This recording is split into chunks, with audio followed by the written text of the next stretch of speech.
August 2022, 38-year-old Chelsea Woods was living in Clinton, Arkansas, with her 12-year-old son. She had been diagnosed with bipolar disorder, and on August 26th, she made a phone call to her mother, Cher Lawrence, that would later seem chilling in hindsight. During the call, Chelsea told her mother, "If anything happens to me, I love you." She didn't provide any further explanation before abruptly hanging up, leaving her mother deeply unsettled by her ominous words. Just 2 days later, on the morning of August 28th, at around 7:03 a.m., Chelsea dialed 911, reporting that she was afraid of someone who was inside her home. The official police report later stated that the call was related to a domestic disturbance.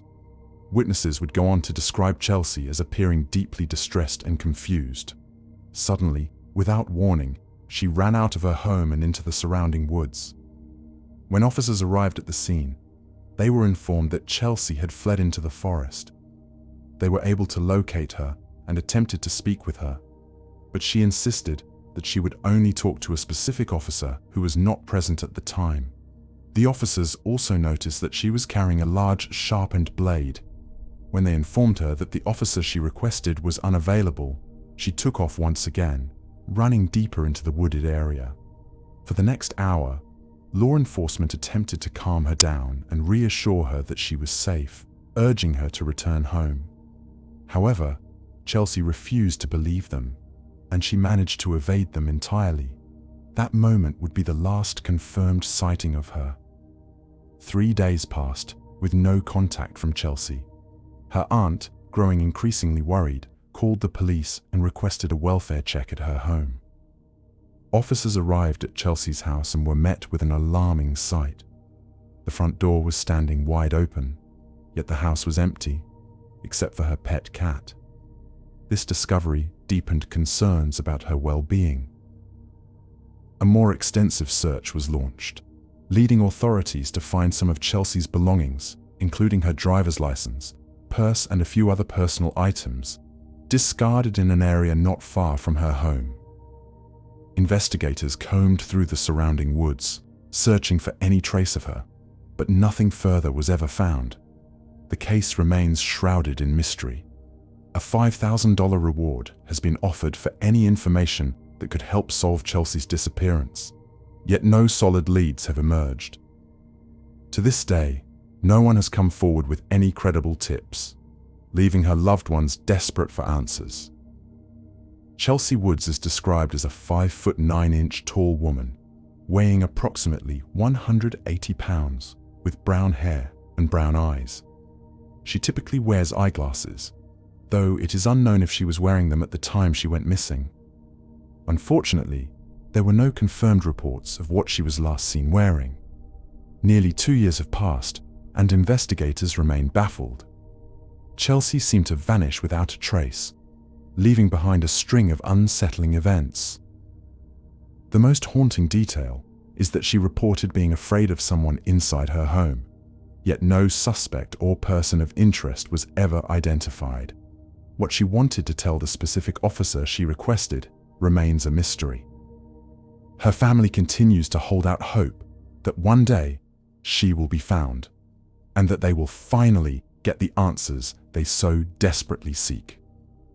If you have any information regarding Chelsea Woods' case, please contact the Van Buren County Sheriff's Office at open parenthesis 501 close parenthesis 7452112. Even the smallest detail could be the key to unraveling this perplexing disappearance. On March 9th, 2017, 24-year-old DELICIA WADDY from Richmond, Virginia, mysteriously vanished, leaving a trail of unanswered questions. Despite ongoing efforts, she remains missing, and her case continues to baffle authorities. The morning DELICIA disappeared, she made a cryptic post on her Facebook account that read, "It's never too late to do the right thing. Don't get discouraged. Speaking to myself also." It's unclear what she was referring to, but this would be one of the last known communications from her. At approximately 9:30 a.m., surveillance cameras captured DELICIA at an apartment complex on Newbridge Road.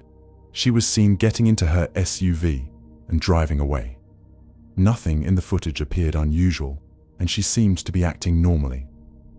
A few hours later, she arrived at Camp Wilderness in Doswell, Virginia. Witnesses reported that she was attempting to rent a cabin, but was unable to afford the full price. She engaged in a conversation with a staff member, trying to negotiate a lower rate. However, when they couldn't reach an agreement, she was left with no option but to leave. Instead of departing from the campsite immediately, she walked a short distance away and sat down by herself. Camp staff noticed her behavior and briefly debated whether they should call the police for a welfare check. Ultimately, they assumed she was just having a rough day and did not intervene. That decision would later haunt them, as this was the last confirmed sighting of DELICIA. Shortly after she was last seen walking away from the camp toward Route 30, her SUV was found abandoned in Hanover County. Strangely, the engine was still running, and the vehicle had a full tank of gas. There were no visible signs of mechanical issues or damage, raising even more questions about why she had left it behind. Investigators later searched the area and found several of her personal belongings scattered near Meadow Event Park. These items included her purse, wallet, driver's license, cell phone, clothing, and even her shoes. Despite an extensive search using cadaver dogs, no further trace of her was found. The search was called off when someone reported seeing a woman matching DELICIA's description walking through a field near Route 30. Tracking dogs followed her scent to a nearby house, but the trail went cold from there. One of DELICIA's friends later claimed to have seen her walking on FAL Avenue in Richmond, but this lead didn't result in any breakthroughs. Since the day she disappeared, DELICIA has not made contact with her family or friends, leaving everyone who knew her desperate for answers. Despite the eerie circumstances of her disappearance, including the fact that her personal belongings were found abandoned, the authorities do not suspect foul play. They remain hopeful that she is still alive and will eventually be found. However, without new leads, her case remains open and unsolved. DELICIA WADDY is an African-American woman with black hair and brown eyes. She stands approximately 5 feet, 1 inch tall, and weighs around 145 pounds. She has multiple tattoos, which could help in identifying her. 2 heart tattoos on her collarbones, leopard spots tattooed on one of her arms, the name Brian inked on her chest, an anchor tattoo, also located on her chest, the word Metria tattooed on her wrist, and several other tattoos across her body. At the time of her disappearance, she was wearing black pants, a black and white tank top, and a colorful baseball hat. If you have any information regarding DELICIA WADDY's whereabouts, please get in touch with the Caroline County Sheriff's Office at 804-633-1120 or the Hanover County Sheriff's Office at 804-3656140. Her case is listed in NamUs under the number MP60450.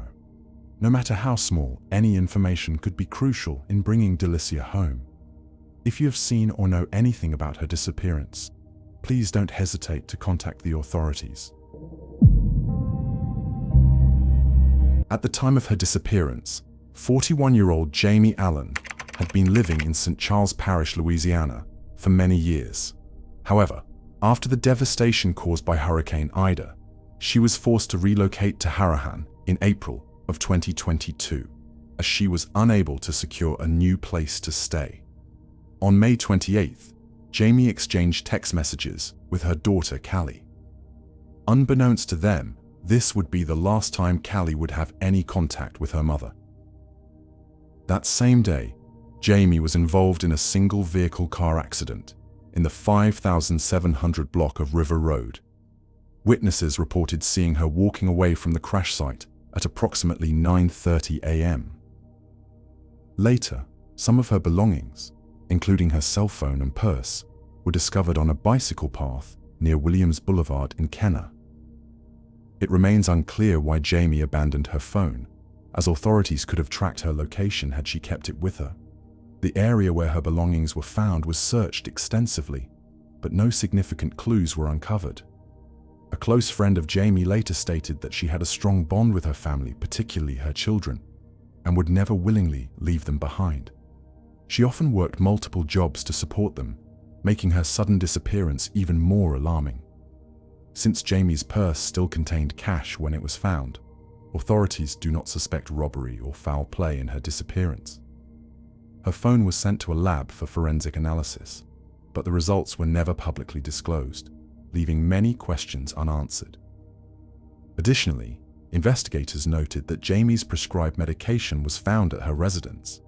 However, they have not revealed what the medication was for, or whether its absence raises further concerns. With no confirmed sightings and no new evidence, law enforcement continues to seek help from the public. Jamie's case remains an open investigation, and her loved ones are desperate for answers.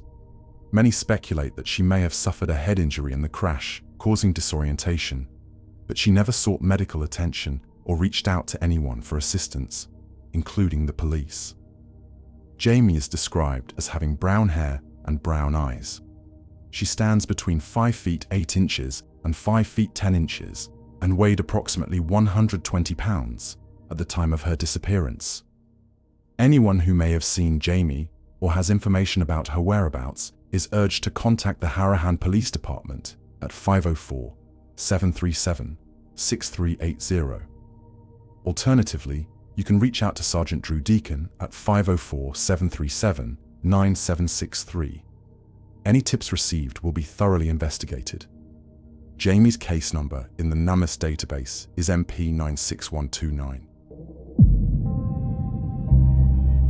The disappearance of 42-year-old KRISTA Daniel from Detroit, Michigan remains unsolved even 4 years later. What makes this case even more troubling is that investigators strongly suspect foul play was involved.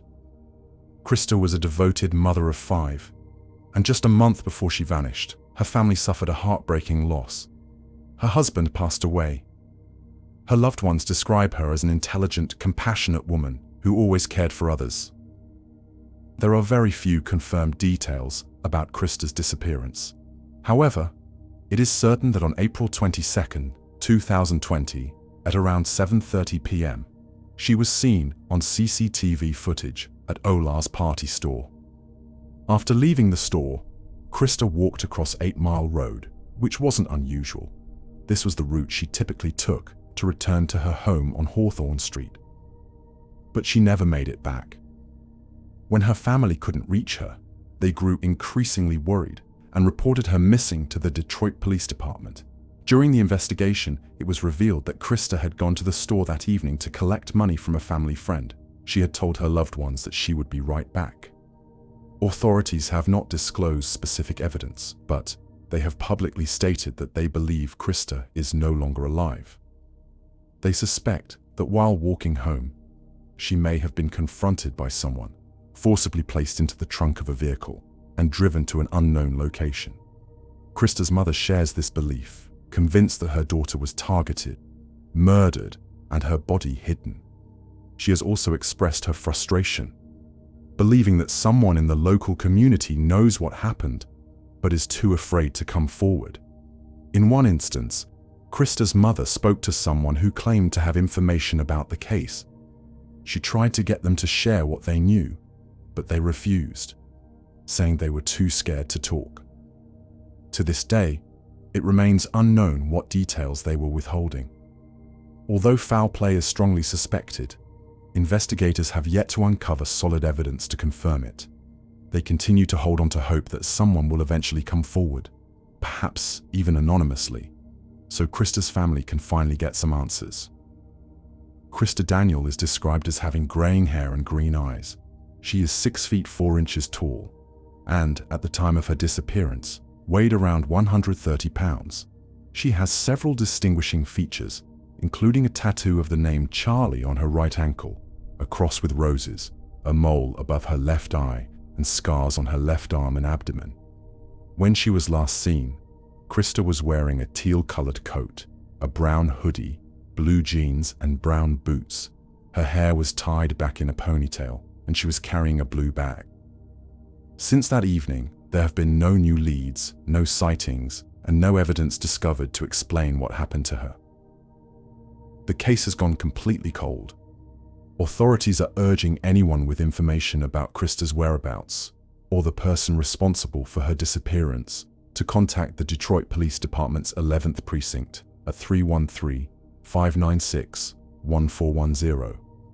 Because many people may be afraid to speak out, police remind the public that anonymous tips can be submitted through Crime Stoppers at 800-773-2587 or online at 1-800-SPEAKUP.org. A $2,500 reward is being offered for information that helps solve the case.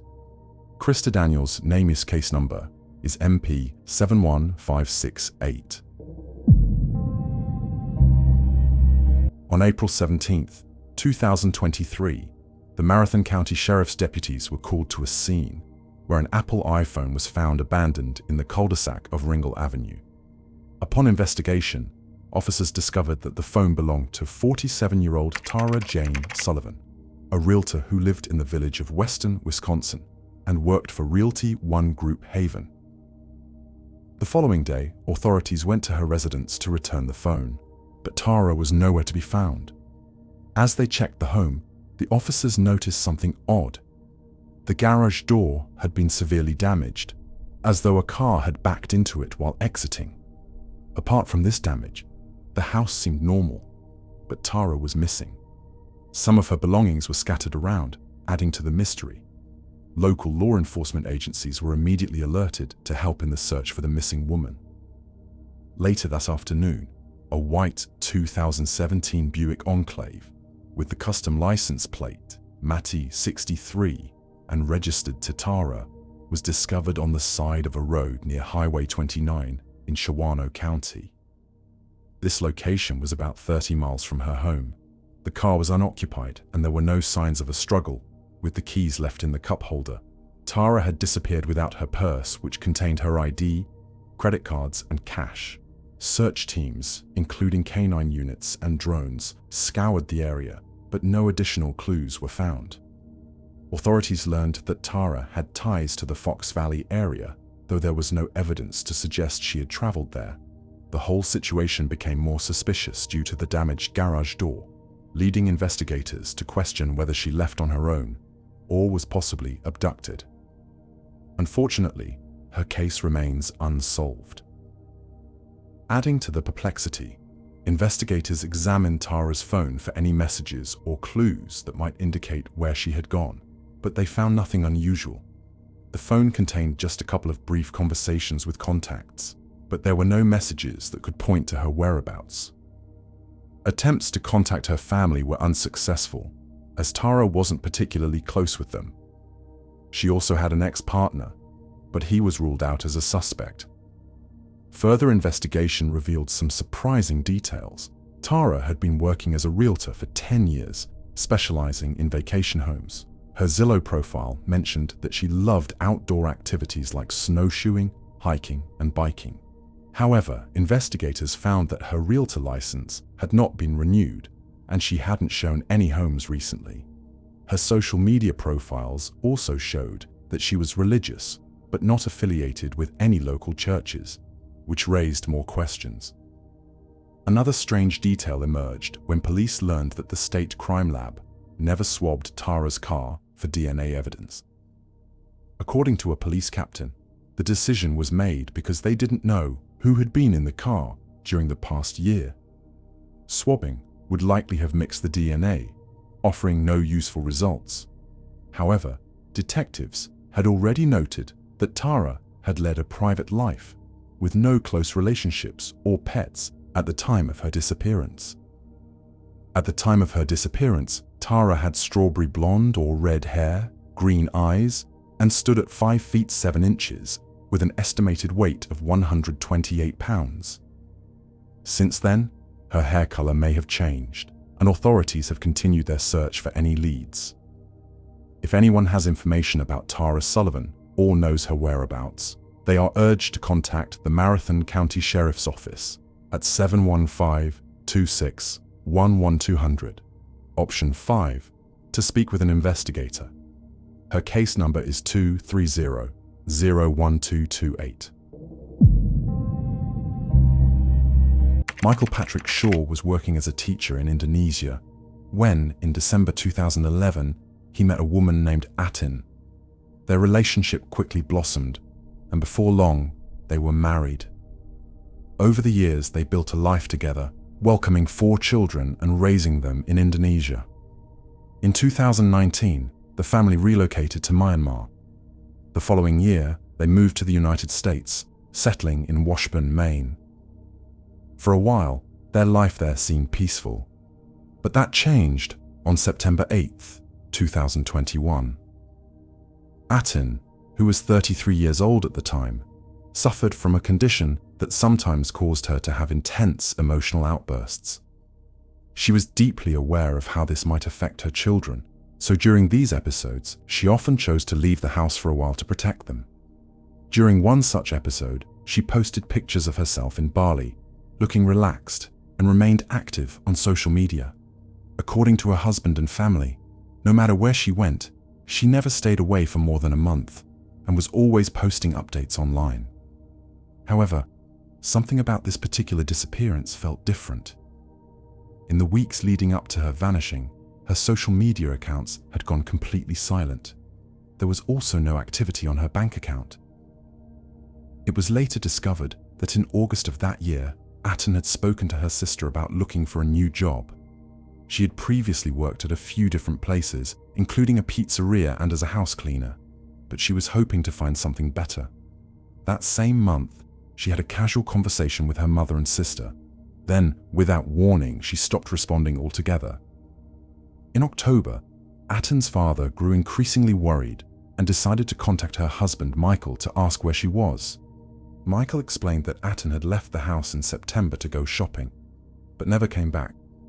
He also mentioned that the night before she disappeared, she had packed a suitcase after the two of them discussed her going back to work.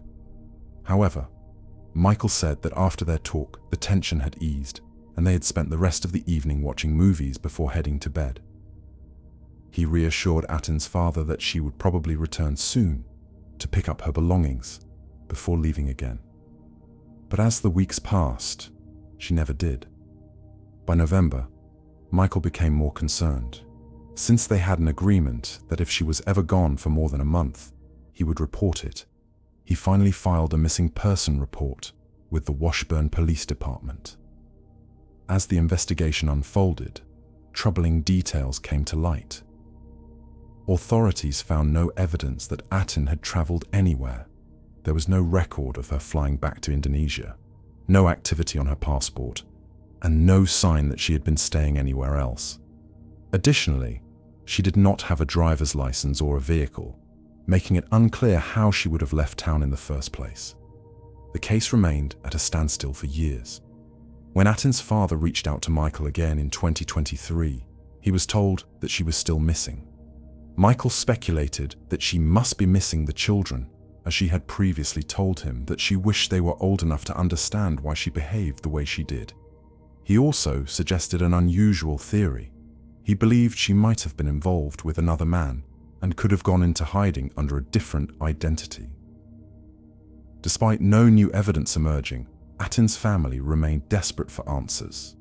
They attempted to file a missing person report in Indonesia, hoping that authorities there might be able to help.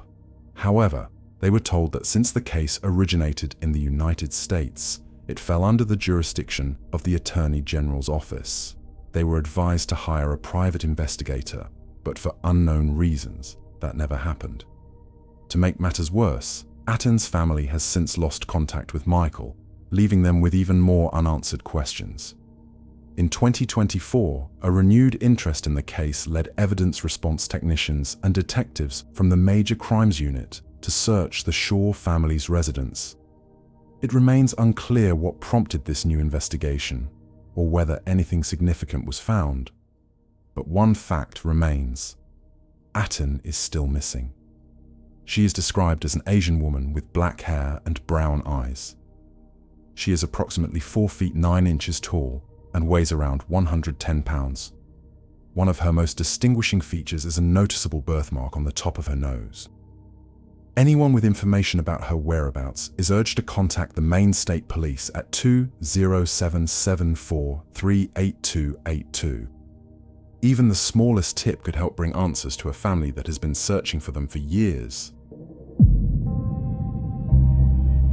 KRISTI Lynn Richardson, a 61-year-old woman, was reported missing on October 6, 2014. At the time of her disappearance, she weighed between 90 and 115 pounds, stood at 5 feet 4 inches, and had brown hair and brown eyes. KRISTI was born in 1952 and had a close-knit family life. She married her high school sweetheart, Ronald, and together they raised 2 children in Casper, Wyoming. Tragically, Ronald passed away in 2013, and the following year, KRISTI vanished without a trace. KRISTI had been running Richardson Trucking, a well-respected oil trucking company located on West Yellowstone Highway. On the evening of October 6, 2014, she was last seen at her home on East 24th Street in Casper, around 7:45 p.m. The next morning, she failed to show up for work, which immediately concerned her family and co-workers. KRISTI's daughter Amber and her husband Pete went to her house to check on her. They found KRISTI's car still parked in the garage, but she was nowhere to be found. The house was locked up, and there were no signs of forced entry. Amber, worried for her mother, called the authorities, and a missing persons investigation began. During the investigation, KRISTI's purse was found on the kitchen counter.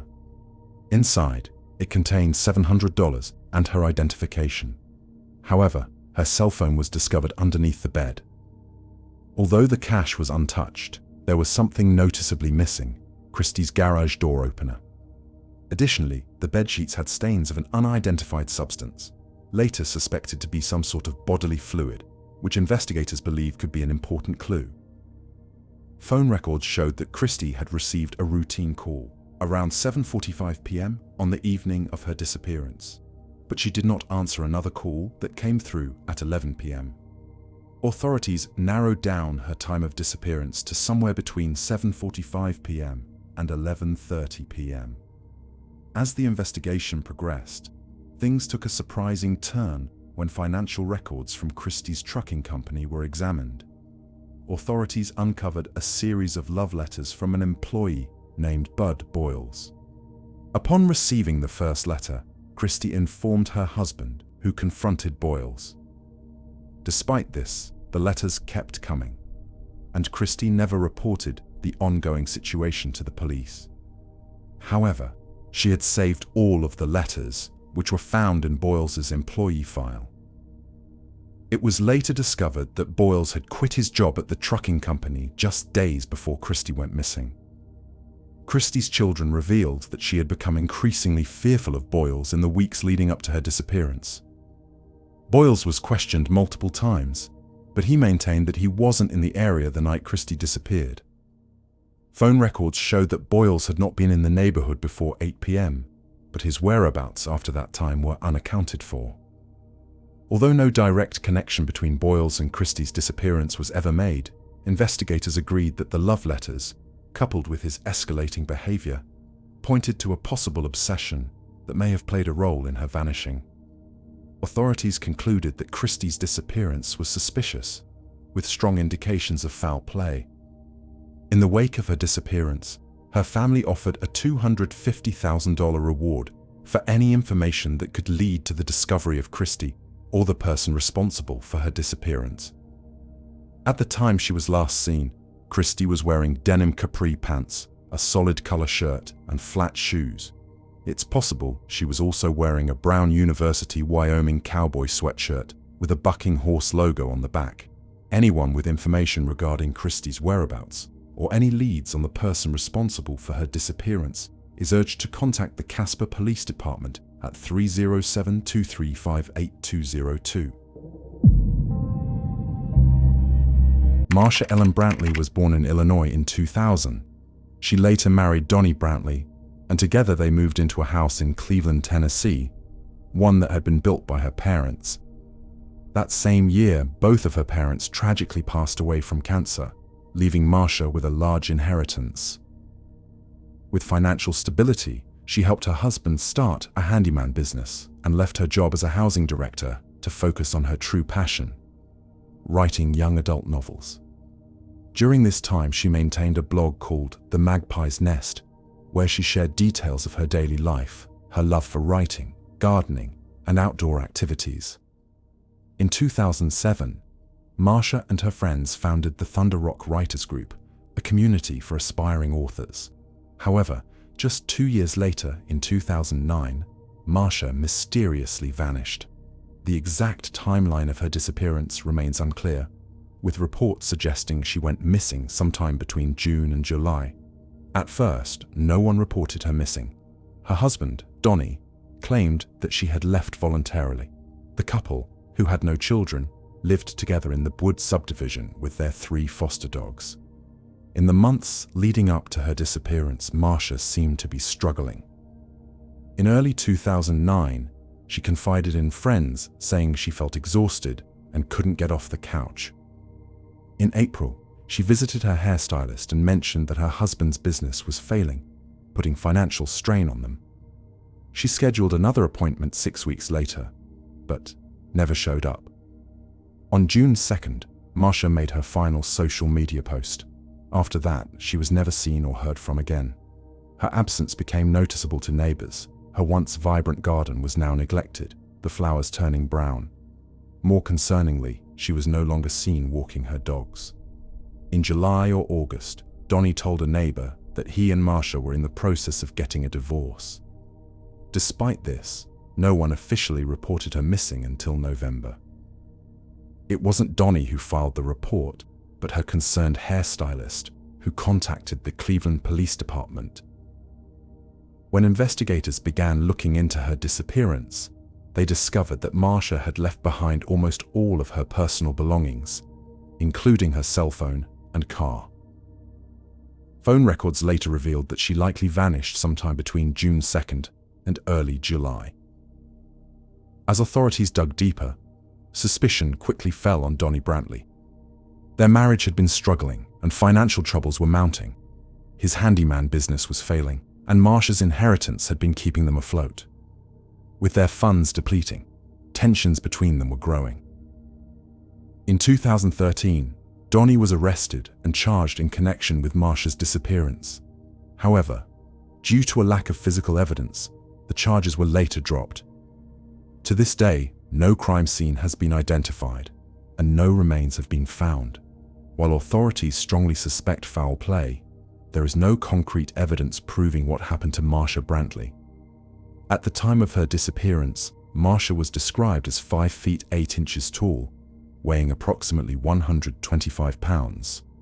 She had brown hair, blue eyes, and her maiden name was Raider. Sometimes she was referred to as MARSHA Raider Brantley. The Tennessee Bureau of Investigation is handling her case and can be reached at 800-828-43463. Additionally, anyone with information is encouraged to contact the Bradley County Sheriff's Office at 423-728-7330. Her case is listed under NamUs case number MP8786.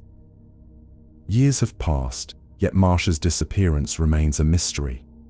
Her loved ones are still searching for answers, hoping that one day the truth will finally be uncovered. In February of 2023, 37-year-old Nicholas Downey from Gulfport, Mississippi, decided to take some time off work to visit his wife Holly, who was staying at a rehabilitation center in Mississippi. At the time, Nicholas was working in Bradenton, Florida. He was also a father to 2 teenage children, a son and a daughter, who lived primarily with their mother in Kentucky. To make the trip to see Holly, Nicholas would need to spend about 4 days on the road. To do so, he decided to rent a Tesla. After visiting Holly, he began the long drive back to Florida.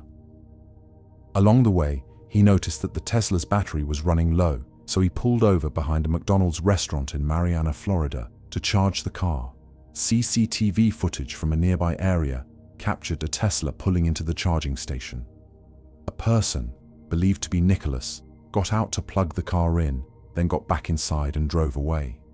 However, instead of getting onto the interstate, as he had planned, the driver turned onto State Road 71, heading in the opposite direction. The owner of the rental car, who was tracking Nicholas's journey via a mobile app, noticed the unexpected route change. Concerned, he sent Nicholas a message which would have appeared on the car's dashboard. The message read, "Hello, are you making your way here? I see you driving in the opposite direction with no charges nearby. I hope everything is okay." However, Nicholas never responded. He was scheduled to work a shift on February 27th, but he never showed up. No one had heard from him since he left Mississippi. On March 3rd, after several days of silence, a missing persons report was officially filed in Gulfport. The next day, authorities received reports of an abandoned Tesla found between Turkey Creek Road and Prison Road in Liberty County. The car had damage to its windshield, which appeared to have been caused when it was driven under a cable suspended over an access road. The vehicle was located about 1.5 miles from the cable. Though the Tesla's battery was nearly depleted, it still had enough charge to continue driving for a short distance. Yet, for some unknown reason, it had been abandoned. The owner of the rental car remotely unlocked the vehicle for investigators. Inside, they found Nicholas's extra clothes, a drone he used for work, a McDonald's receipt, and 2 cell phones. One of the phones belonged to Holly. Nicholas had been holding onto it for her, since patients at the rehab center were not allowed to keep their phones. Holly was completely unaware of her husband's disappearance. She only found out when she was finally allowed to make a phone call to him on Monday morning, only for a deputy to answer instead. Investigators were puzzled. There were no footprints around the abandoned Tesla, suggesting that Nicholas had not simply walked away. A large-scale search was conducted, both on foot and from the air using helicopters, but no trace of him was found.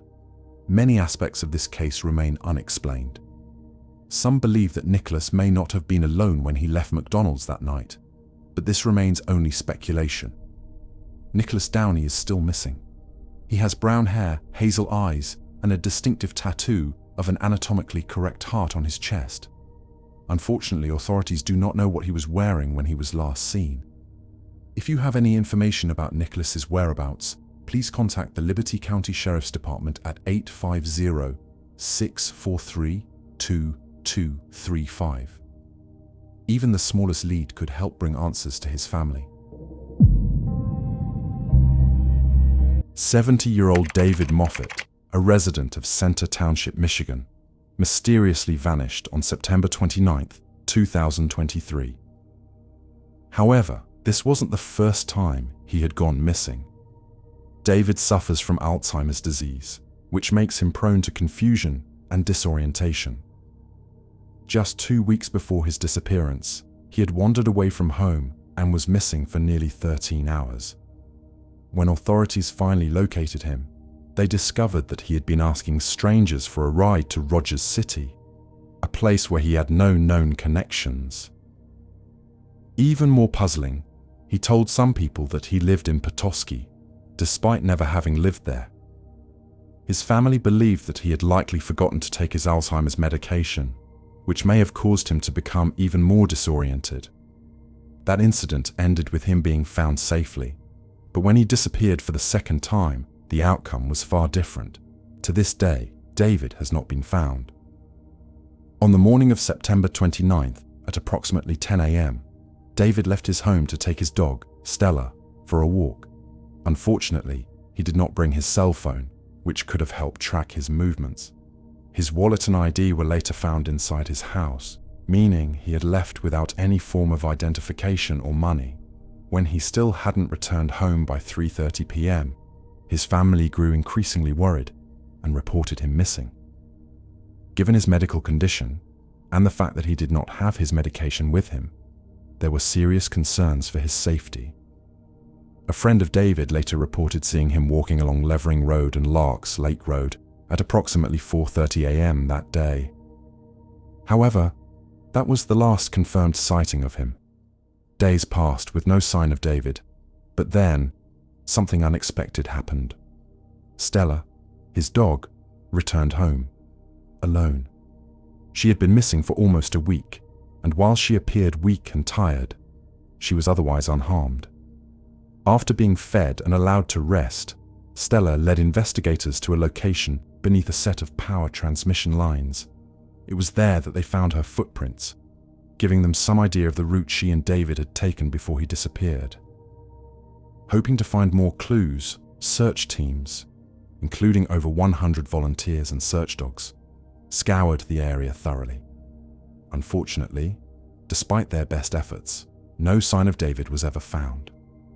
Eventually, the active search was called off, and the investigation became a clue-based effort, relying on any new leads that might emerge. However, no further evidence has surfaced, leaving his disappearance a mystery. David is described as having white hair and brown eyes. He is 5 feet 9 inches tall and weighs approximately 135 pounds. At the time he went missing, he was wearing a green sweater, brown pants, a checkered shirt, and a baseball hat. David's family and loved ones are desperate for answers. They urge anyone who may have seen him or has any information about his whereabouts to contact the Emmett County Sheriff's Office at 2314-399-8900. David's case number is MP109915. Any leads, no matter how small, could make a difference in finding him. EBONEE Spears was born in 1985, the youngest of 4 siblings. She lived in New Hanover County, North Carolina, and resided at the Taylor Estates Apartments, located at the corner of North 4th Street and Nixon Street in Wilmington, where she lived with her young daughter.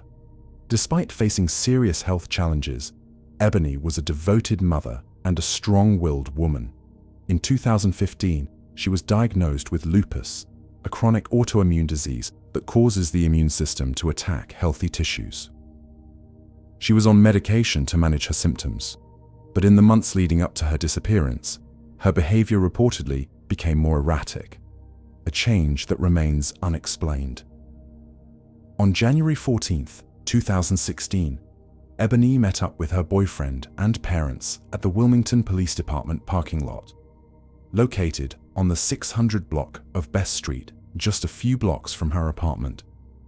She appeared distressed and erratic, prompting concern from those around her. Paramedics were called to assess her condition, but after speaking with a psychiatrist, they determined that hospitalization was unnecessary. An hour later, she seemed calmer and more coherent. That night, she stayed at her parents' house on Price's Lane, where she spent the night with her daughter. The next morning, EBONEE seemed much better. She had breakfast with her parents, and later in the day, her father drove her back home to her apartment. That evening, she was supposed to meet her parents for dinner, but at around 7 p.m., she called to cancel. Later that night, EBONEE was seen at the Community Boys and Girls Club on Nixon Street, where she made a concerning statement. She told the staff that someone was following her. This was not the first time she had seemed paranoid, but there was no indication of who she believed was after her. Shortly after, she walked to the Wilmington Police Department once again, asking to use the phone. She was directed to a public phone in the lobby, but for reasons unknown, she was unable to use it. Witnesses said she paced back and forth for about 10 minutes, moving between the payphone and the front desk, before leaving. Officers present at the station offered to help, but she declined. At 10:45 p.m., EBONEE was last seen near her apartment complex, speaking to a neighbor. She asked him for a cigarette, but when he told her he didn't have any, she said she would walk to a nearby store to buy some. That was the last time anyone saw or heard from her. The next day, when EBONEE's parents couldn't reach her, they reported her missing. When authorities searched her apartment, they discovered she had left her purse and other belongings behind. However, her cell phone was missing, though it is unclear if she had it with her when she disappeared. During the investigation, police found no evidence of foul play, and despite her claims that she was being followed, no suspects have ever been identified. A $5,000 reward remains available for anyone who can provide information about EBONEE's whereabouts. At the time she went missing, EBONEE Spears was described as an African-American woman with black hair. which was dyed blonde when she disappeared. She had brown eyes, stood 5 feet 4 inches tall, and weighed approximately 140 pounds.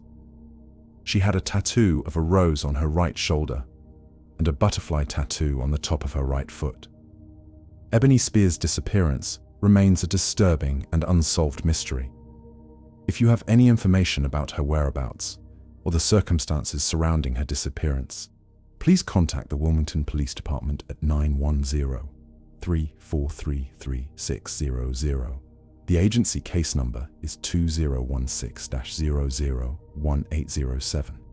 What happened to Ebonee Spears? Despite multiple witnesses seeing her the night she vanished, there are still no answers. Did she leave on her own? Was she taken? Or is there something more to the paranoia she expressed before she disappeared? Her family is still searching for the truth,